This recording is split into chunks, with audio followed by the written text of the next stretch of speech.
ഈ പരിപാടി കേവല വിനോദത്തിനായി മാത്രം നിർമ്മിക്കപ്പെട്ടതാണ്. ഈ കഥയിൽ ചിത്രീകരിച്ചിരിക്കുന്ന കഥാപാത്രങ്ങൾ, അവരുടെ പേരുകൾ, സ്ഥലങ്ങൾ, സംഭവങ്ങൾ മുതലായവയെല്ലാം സാങ്കല്പിക മാത്രം. ആയതിനാൽ ജീവിച്ചിരിക്കുന്നവരോ മരിച്ചവരോ ആയ യാതൊന്നുമായി ഇവയ്ക്ക് യാതൊരു വിധ ബന്ധവുമില്ല. ഏതെങ്കിലും തരത്തിലുള്ള സാമ്യം തോന്നുന്നുണ്ടെങ്കിൽ അത് തികച്ചും യാദൃശ്ചികം മാത്രം.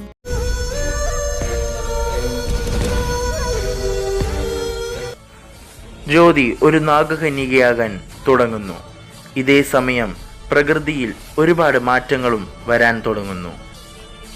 അപ്പോൾ ജ്യോതി ഒരു ഇച്ഛാധാരിയായ നാഗകന്യകയായി മാറുന്നു. ആ ചുടലയുടെ കയ്യിൽ നിന്നും ആ രത്നം കൈക്കലാക്കാനെന്ന ലക്ഷ്യത്തിൽ ചുടലയുടെ അടുത്തേക്ക് പോകുന്നു. ചുടലക്ക് ഇതേതു നാഗമാണെന്ന് മനസ്സിലായില്ല. അവർക്കിടയിൽ ഒരു വലിയ യുദ്ധം തന്നെ നടക്കുന്നു. ഇതേ സമയം നയനയും സ്വർണയും സംസാരിക്കുന്നു.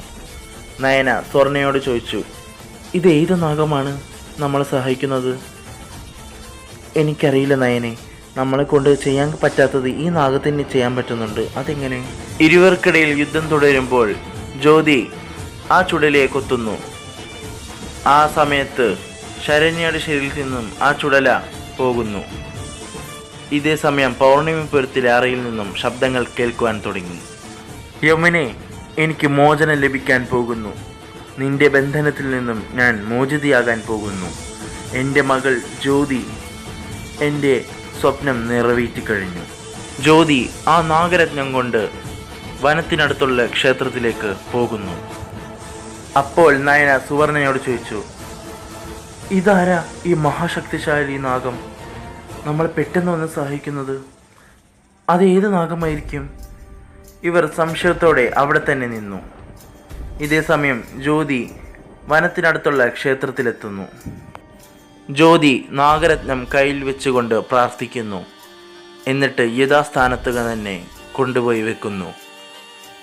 ഇതേ സമയം പൗർണിമപുരത്തിലെ ആ അറ തനിയെ തുറയുന്നു.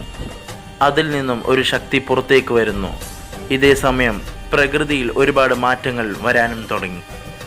നാഗരത്നം സംരക്ഷിച്ചതിനാൽ കാട്ടിലകത്തുള്ള പുഷ്പങ്ങളും കായ്കളും പഴയതുപോലെ പൂക്കുവാനും കായ്ക്കുവാനും തുടങ്ങി. ഇതേ സമയം ജ്യോതി ക്ഷേത്രത്തിൽ പ്രാർത്ഥിക്കുകയായിരുന്നു. ശിവഭഗവാനെ, എനിക്ക് എന്തിനീ ശക്തികൾ തന്നു എന്ന് എനിക്കറിയില്ല. ഈ നാഗശക്തികൾ കൊണ്ട് എനിക്ക് എന്ത് പ്രയോജനമാണെന്നും എനിക്കറിയില്ല.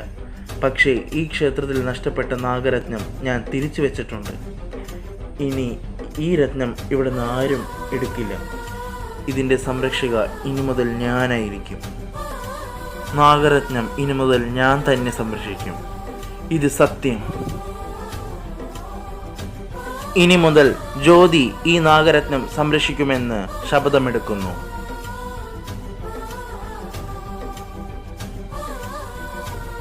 മനുഷ്യനായിരുന്ന ജ്യോതി എങ്ങനെ ഒരു ഇച്ഛാധാരിയായ നാഗമായി മാറി? ഇനി മഹായുദ്ധത്തിൻ്റെ തുടക്കം. ജ്യോതിയും നയനയും നേർക്കുനേർ. തൻ്റെ കുടുംബത്തെ രക്ഷിക്കാൻ ജ്യോതി ഒരുങ്ങുമ്പോൾ നയന ആ കുടുംബത്തെ നശിപ്പിക്കാനായി ശപഥമെടുക്കുന്നു. കാണൂ ത്രസിപ്പിക്കുന്ന എപ്പിസോഡുകളിലേക്ക്. വാസുകി രാത്രി 9 മണിക്ക് SHD സ്റ്റുഡിയോസിൽ. മറക്കാതെ കാണുക.